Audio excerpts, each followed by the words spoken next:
Welcome to teachers parcel. आज हम लोग डिसलेक्सिया के काउज, डायग्नोसिस और साथ में ट्रीटमेंट के बारे में पढ़ेंगे। इसके पहले वाले वीडियो में डिसलेक्सिया के पार्ट फर्स्ट में हम लोग जो है डिसलेक्सिया के बारे में देखे थे और साथ में उसके हिस्ट्री को पढ़े थे और साथ साथ में टाइप्स और साइन और सिम्टम, मतलब कौन कौन से लक्षण उसमें जो है पाए जाते हैं, ठीक है, जिसके कारण जो है हम जो डिटेक्ट कर सकते हैं कि वो डिसलेक्सिया का पेशेंट है, ठीक है, या फिर वो डिसलेक्सिया से ग्रसित है। अब हम इसके आगे जो हम लोग देखते हैं उसके काउज क्या है, उसका रीजन क्या हो सकता है, ठीक है, डिसलेक्सिया का काउज। तो सबसे पहला काउज तो इसका जो है हेरिडिटी, ठीक है, मतलब जेनेटिकल, ठीक है, मतलब कि पेरेंट्स से उनके ऑफ स्प्रिंग में जो है ट्रांसफ़र होते हैं, ठीक है। मान लीजिए जैसे उनके पेरेंट्स में जो है किसी को भी अगर डिसलेक्सिया का प्रॉब्लम था, जैसे पेरेंट हो गया, ग्रैंड पेरेंट, या फिर जो है फैमिली हिस्ट्री में जो है किन्हीं को जो है डिसलेक्सिया से ग्रसित थे तब फिर जो है उनके मोस्ट प्रोबेबली जो चांस है कि उनके बच्चे में भी हो सकता है, ठीक है। उसके बाद फिर नेक्स्ट जो कंडीशन है वो इन्वायरमेंटल फैक्टर। इन्वायरमेंटल फैक्टर में ये देखा जाता है कि जैसे क्या क्या जो है कंडीशन के कारण जो है और डिसलेक्सिया होने के चांसेस रहते हैं, जिसमें पहला जो है प्री मैच्योर बर्थ, ठीक है। मान लीजिए जो 9 मंथ का जो पीरियड होता है, अगर उसके पहले जो है किसी बच्चे का जो है बर्थ हो जाता है, जिसके कारण जो है उसका ब्रेन को अफेक्ट करता है और वो डिसलेक्सिया से वो ग्रसित हो सकता है, ठीक है। इसके बाद फिर जो है एक्सपोजर ड्यूरिंग प्रेगनेंसी। अब प्रेगनेंसी के टाइम पे जो है अगर जो मदर जो है अगर निकोटीन का सेवन करते हैं या फिर ड्रग्स लेते हैं या फिर अल्कोहल हो गया या फिर किसी प्रकार कोई इन्फेक्शन है जो इसके कारण जो है बच्चे का जो है गर्भ में जो है ब्रेन का अच्छे से डेवलपमेंट नहीं हो पाता है, ठीक है, ये एक रीज़न हो सकता है। इसके बाद फिर जो है प्रेगनेंसी के टाइम पे भी जो है ये हो सकता है, मतलब जैसे कुछ प्रॉब्लम्स आ गए जिसके कारण बच्चे का जो ब्रेन में कुछ प्रॉब्लम आ गई जिसके कारण जो है डिसलेक्सिया हो सकता है। इसके बाद फिर differences in the part of the brain that enable reading, ठीक है, मतलब ब्रेन के पार्ट्स में जो है कुछ भी जो है डिफरेंस आ जाना, ठीक है, जिसके कारण जो उसका पढ़ने का जो कौशल है वो जो है धीरे कम हो जाता है, ठीक है, वो भी हो सकता है। कोई भी ब्रेन का कोई भी पार्ट जो है अफेक्ट हो गया, कि जैसे कि जो है एक्सीडेंटल वाला जो हम लोग कल पढ़े थे एलेक्सिया के बारे में, इसके पहले वाले पार्ट में जो हम लोग देखे थे एलेक्सिया, जिसमें कि बच्चे का मतलब कोई भी जो है इंडिविजुअल जिसको कि पहले कोई प्रॉब्लम नहीं होता है, लेकिन अचानक से अगर कोई एक्सीडेंटल या इंजरी के कारण जो उसके ब्रेन को अफेक्ट करता है, उसके बाद फिर जो उसमें डिसलेक्सिया के कंडीशन आ जाते हैं। अब इसके बाद हम लोग जो देखते हैं structural and functional difference in the brain, मतलब बच्चे इसमें क्या करते हैं कि जो है ब्रेन में जो है फंक्शनल डिफरेंस या फिर स्ट्रक्चरल डिफरेंस के कारण क्या होता है कि बच्चे किसी भी वर्ड के जो है लेटर को वो बहुत लेट से आइडेंटिफाई करते हैं, ठीक है, उसको प्रोनाउंसिएशन में जो है बहुत टाइम लग जाता है। उसके बाद फिर जो है इंडिविजुअल लेटर को तो प्रोनाउंस कर लेते हैं देर से, लेकिन फिर जब उसको असेंबल जो है अच्छे से नहीं कर पाते हैं। जैसे कि हम लोग जो है कल जो हम लोग एक एग्जांपल देखे थे कि अगर कहीं ACT लिखा हुआ, ठीक है, एक्ट, तो इसमें क्या करते हैं कि जैसे वो इंडिविजुअल लेटर को जो है अच्छे से थोड़ा टाइम लगा के जो है इसको प्रोनाउंस कर लेंगे, ठीक है, लेकिन क्या होता है कि जब भी इनको जब एक वर्ड में जब असेंबल करना होता है तब फिर वो क्या करते हैं एक्ट नहीं बोल के वो क्या बोल देंगे जो उनको इजी लगता है, ठीक है, वो कैट बोल देंगे या फिर जो है कुछ और भी इसके जगह पे बोल देते हैं। इसके बाद फिर हम लोग देखते हैं कि not called by law intelligence, मतलब कि अब ऐसा नहीं है कि हाँ जो डिसलेक्सिया जो है इसमें जो मेनली जो पढ़ने की प्रॉब्लम है, ठीक है, जो पढ़ने की डिसेबिलिटी है, तो ऐसा नहीं है कि जैसे हाँ इंटेलिजेंस जो है जिनका कम होता है उनको ये प्रॉब्लम होता है, ऐसा कोई रीज़न नहीं है, ठीक है। और ना ही ऐसा ये भी कोई रीज़न नहीं है कि हाँ मतलब कि जो है जिनके जो है नज़र जो है आई साइट जिसका कमज़ोर होगा या फिर वीक आई साइट होगा उसको जो है उसको जो है ये डिसलेक्सिया का प्रॉब्लम होगा। इसके बाद फिर जो है ये देखा गया कि जो है ये जो है एक स्पेसिफिक जो है जीन्स में होता है, ठीक है, मतलब ऑलरेडी जो है ह्यूमन में जो है 46 क्रोमोजोम्स पाया जाता है, ठीक है, 23 पेयर ऑफ, तो 23 पेयर ऑफ क्रोमोजोम्स में जिसमें कि जो 46 क्रोमोजोम है तो उसमें 2 जीन है, ठीक है, DC2 जो है ये 6th नंबर ऑफ क्रोमोजोम्स, ठीक है, 6th नंबर ऑफ क्रोमोजोम्स में जो है एक जीन है DC2 और जो है DYX1C1 ये जो है 15th नंबर ऑफ क्रोमोजोम्स, ठीक है। मतलब 46 क्रोमोजोम्स में जो है एक जो है छठवें नंबर पे और एक जो है 15वें नंबर पे जो क्रोमोजोम है उसके जो है DC2 जीन और जो है 15वें नंबर के DY1C1 जीन में जो है ये डिजीज मतलब कि उसको जो है वो प्रॉब्लम करता है, ठीक है। इसके कारण जो है वो उस स्पेसिफिक जीन को जो है वो किसी तरह से जो है डिस्ट्रॉय करता है या फिर जो है क्या कर सकते हैं उसको जो है उसमें म्यूटेशन हो जाता है जिसके कारण जो है वो प्रॉब्लम डिसलेक्सिया का प्रॉब्लम आता है, ठीक है। इसके बाद फिर जो हो गया कि अब ब्रेन का जो है कौन सा पार्ट जो है इन्वॉल्व है रीडिंग में, उसमें ये देखा गया कि जो है कुछ कुछ पार्ट जो है उसको जो है फंक्शन अच्छे से जो है नहीं कर पाता है, ठीक है। मतलब कि नॉर्मल पीपल के जब हम ब्रेन को देखते हैं और जो है एक डिसलेक्सिक चाइल्ड के ब्रेन को जब हम देखते हैं मेजर करते हैं तो उसमें ये देखा गया है कि जो डिसलेक्सिक चाइल्ड है उनका जो एक प्रॉपर जो है प्रॉपरली रूप में जो है उसका ब्रेन फंक्शन नहीं कर पा रहा है, ठीक है, नॉर्मल के कंपैरिजन में। तो इसके लिए जो है उसके फंक्शन को मेजर करने के लिए जो है दो स्कैनिंग है, एक पहला जो है fMRI और सेकेंड जो है PET। तो fMRI क्या हो गया, फंक्शनल मैग्नेटिक रेजोनेंस इमेजिंग, ठीक है। ये जो है ब्रेन का स्टडी में जो है हेल्प करता है दोनों, ठीक है, दोनों जो है ब्रेन के स्टडी में, ठीक है। तो fMRI जो है कहते हैं वो फंक्शनल मैग्नेटिक रेजोनेंस इमेजिंग है जो कि जो कौन से ब्रेन का कौन सा पार्ट जो है एक्टिव है या फिर कौन सा पार्ट जो है लेस एक्टिव है उस चीज़ को शो करेगा, ठीक है। और ये दोनों जो है एक तरह का जो है फंक्शनल इमेजिंग है, fMRI और फिर जो है PET। और PET क्या होता है, PET का फुल फॉर्म है पॉजिट्रॉन इमिशन टोमोग्राफी, ठीक है। तो पॉजिट्रॉन इमिशन टोमोग्राफी जो है क्या होता है कि ये जो है एक प्रॉपर जो है किसी भी टिश्यू के जो है सेल्स को वो मेजर करता है कि उसमें कौन सा जो है मेटाबॉलिक एक्टिविटी हो रहा है कि नहीं हो रहा है, उस चीज़ को मेजर करता है, ठीक है। तो ये दोनों जो है इमेजिंग फंक्शनल जो इमेजिंग है, फंक्शनल इमेजिंग है, उसके थ्रू जो हम लोग जो है ब्रेन के स्टडी कर पाते हैं और उससे जो हम लोग जो है चेक कर सकते हैं कि हाँ जो है ब्रेन का कौन सा पार्ट जो है उसमें वर्क और जो अच्छे से फंक्शन नहीं कर पा रहा है और कौन सा पार्ट जो है वो काम कर रहा है, ठीक है।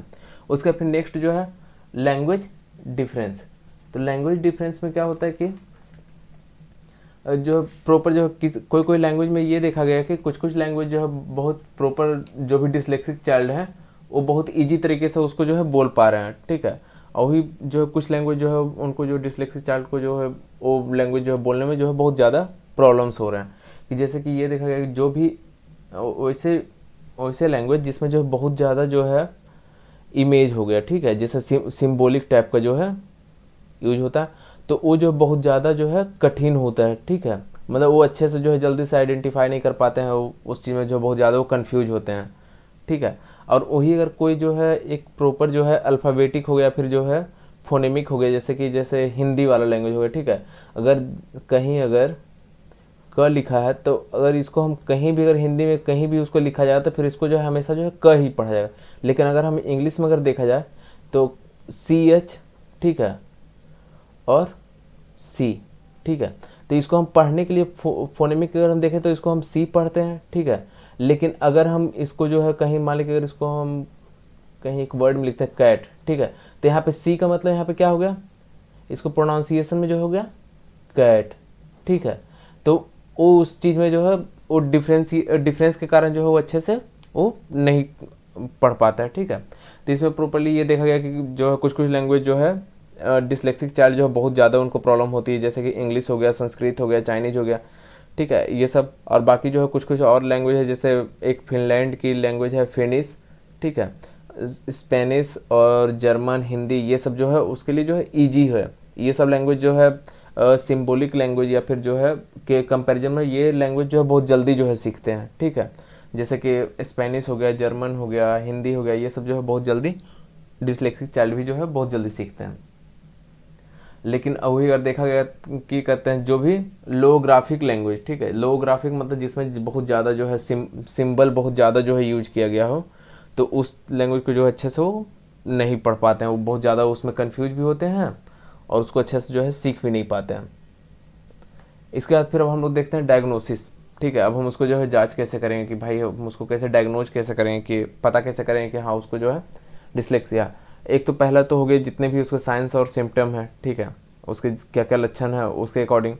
उसके बाद फिर जो है प्लान्ड ऑब्जर्वेशन, मतलब या तो फिर स्पेशल एजुकेटर या फिर जो भी उसके जो है डॉक्टर होंगे, ठीक है, वो जो उसके लिए जो एक तरह से उसको जो है अच्छे से जो है ऑब्जर्व करेंगे। ठीक है, उसके जो हर एक एक्टिविटी को जो है उसको ऑब्जर्व करेंगे। इसमें जो है मेनली जो है child development, educational issues and medical history. उसके बाद फिर जो उसके जो मेडिकल हिस्ट्री देखें, मतलब कि उनके पेरेंट्स या फिर ग्रैंड पेरेंट्स, मतलब कि उस उनके जो है वंश में जो है मतलब कि 2-3 जनरेशन तक जो है किसी को जो है डिसलेक्सिया का प्रॉब्लम था या नहीं था। ठीक है, उसके बाद फिर जो है नेक्स्ट जो हो गया और चाइल्ड का डेवलपमेंट, मतलब कि जो है उसका जो है एज के अकॉर्डिंग जो है वो डेवलप कितना कर रहा है उसके अकॉर्डिंग, या फिर एजुकेशनल इशूज, मतलब कि जैसे उसका जो है रिपोर्ट कार्ड के थ्रू भी हम जो है चेक कर सकते हैं। ठीक है, उसको ऑब्जर्व कर सकते हैं। उसके बाद फिर होम लाइफ में क्या हुआ कि जैसे उसका जो है कितने वो घर पे जो उसका एक्टिविटी कैसा है, वो लोगों से जो है उसका बिहेवियर कैसा है, ये सब जो है देख सकते हैं। अब प्रॉपर जो है इसमें जो है बोलने से रिलेटेड जो है होगा। ठीक है, मतलब कि रीडिंग से रिलेटेड, पढ़ाई से रिलेटेड जो है उसको देखेंगे। उसके बाद फिर जो है क्वेश्चनर्स। ठीक है, तो क्वेश्चनर में क्या होगा, जैसे प्रॉपर जो है डिसलेक्सिया को जो है डायग्नोज करने के लिए, जैसे कोई भी एक सिंगल टेस्ट के द्वारा हम जो है उसको डायग्नोज नहीं कर सकते हैं। ठीक है, उससे जो है अच्छे से वो डायग्नोज नहीं हो पाएगा। तो उसके बाद फिर क्या है कि जो है हम जो है क्वेश्चनर जो भी उसके स्पेशल एजुकेटर हो गए, वो जो है क्वेश्चनर क्रिएट कर सकते, बना सकते हैं, जिसमें कि जो है बहुत सारा सीरीज ऑफ टेस्ट रखेंगे, जिसमें प्रॉपर जो है उसके जो है रीडिंग और स्पेलिंग से रिलेटेड जितना भी होगा, ठीक है, लैंग्वेज एबिलिटी को जो है उसमें जो है चेक कर सकते हैं। उसके बाद फिर एक और जो है स्टैंडर्डाइज्ड असेसमेंट टूल्स। ठीक है, कुछ टूल्स हैं स्पेसिफिक जो डिसलेक्सिया के लिए जो बनाया गया है, उसको जो है यूज कर सकते हैं, जिसमें कि वो किसको एसेस करेंगे, उसमें जो है डिसलेक्सिक चाइल्ड के जो है ओरल लैंग्वेज स्किल्स, उसमें फिर वर्ड रिकॉग्निशन, मतलब कि जितना भी हम लोग जो कल सिम्टम्स जो देखे थे उसको जो हम लोग उसमें एसेस करेंगे। ठीक है, जैसे कि हो गया ओरल लैंग्वेज स्किल्स। ठीक है, और क्या हो जाएंगे, वर्ड रिकॉग्निशन, वो किसी भी वर्ड को जो है पहचान पा रहा है नहीं, लेटर्स को पहचान पा रहा है कि नहीं। ठीक है, उसके बाद फिर जो है नेमिंग हो गया, रैपिड नेमिंग, मतलब आप उसको जो है बोलोगे, उसके बाद फिर उसको जो है फिर से जो है प्रोनाउंस करने के लिए बोल सकते हैं, या तो फिर उसको लिखने के लिए बोल सकते हैं। ठीक है, और फिर हो गया जो है डिकोडिंग, मतलब कोई भी जो है आप उसको स्टोरी सुना सकते हो, उसको फिर वो कितने अच्छे से वो डिकोड कर पाता है, या फिर जो कुछ जो है क्वेश्चन ऐसा दे दिए तो उसमें जो है उसको डिकोड करने के लिए हो। ठीक है, फिर उसमें साथ साथ में जो उसके स्पेलिंग को देख सकते हैं। और फिर क्या हो गया, उसका वोकैब को चेक कर सकते हैं। ठीक है, और उसके बाद फिर जो है उसका फ्लुएंसी, मतलब कितना उसका स्पीड से वो बोलता है, फिर और कितना वो क्लियर बोल पाता है। ठीक है, उसके बाद फिर हम लोग जो है डायग्नोसिस के बाद जो है हम लोग इसके ट्रीटमेंट को देखते हैं। ट्रीटमेंट में क्या है कि डिसलेक्सिया जो है ऑलरेडी पहले तो जो है कहते हैं जेनेटिक है। ठीक है, और ये जो है कभी भी कम्प्लीटली जो है ये ठीक नहीं हो सकता है। मतलब ऐसा अगर हम कहें कि हाँ भाई डिसलेक्सिया जो है उसको उसके लिए प्रॉपर कोई मेडिकल या फिर कोई जो है दवाई हो, या फिर जो है कुछ भी जिसके कारण जो है वो सर्जरी के कारण जो है पूरी तरह से जो है ठीक हो जाए, ऐसा कुछ भी नहीं है। डिसलेक्सिया जो है सिर्फ उसके जो है बच्चे के अकॉर्डिंग की नीड। ठीक है, मतलब कि बच्चे के जो भी नीड के अकॉर्डिंग, जो भी डिसलेक्सिक चाइल्ड होगा उसके नीड के अकॉर्डिंग जो है हम उसको जो है उसके रीडिंग को जो हम इम्प्रूव कर सकते हैं। ठीक है, उसको उसमें जो है जो वीकनेस पॉइंट है हम उसको जो है ध्यान में रख के जो है उसको जो है धीरे धीरे जो है पढ़ना सिखा सकते हैं, उसकी जो है लैंग्वेज स्किल्स को जो हम धीरे धीरे बढ़ा सकते हैं। ठीक है, लेकिन अगर ये जो है धीरे धीरे ये चीज़ को सिर्फ हम जो है डिक्रीज कर सकते हैं। ठीक है, मतलब धीरे धीरे जो है वो सिर्फ डिक्रीज होगा, लेकिन वो कभी भी जो कम्प्लीटली जो है ख़त्म नहीं किया जा सकता है। ठीक है, डिसलेक्सिया को जो है कम्प्लीटली जो है ख़त्म नहीं कर सकता है। अब ये हो गया पूरी डिसलेक्सिया की पूरी कहानी, ठीक है। इसमें डिसलेक्सिया के बारे में हम लोग जो है एक पहले वीडियो में जो हम लोग उसके हिस्ट्री, टाइप्स के बारे में पढ़े थे, उसका और साथ साथ में सिम्टम्स को देखे थे। और इस वीडियो में हम लोग जो है इसके काउजेस, डायग्नोसिस और ट्रीटमेंट के बारे में देखें, ठीक है। अब नेक्स्ट वीडियो में मिलते हैं दूसरे टॉपिक के साथ, ठीक है। अगर आप हमारे चैनल में जो है नए हैं तब फिर आप जो है सब्सक्राइब कर लीजिए, ठीक। जब तक के लिए धन्यवाद।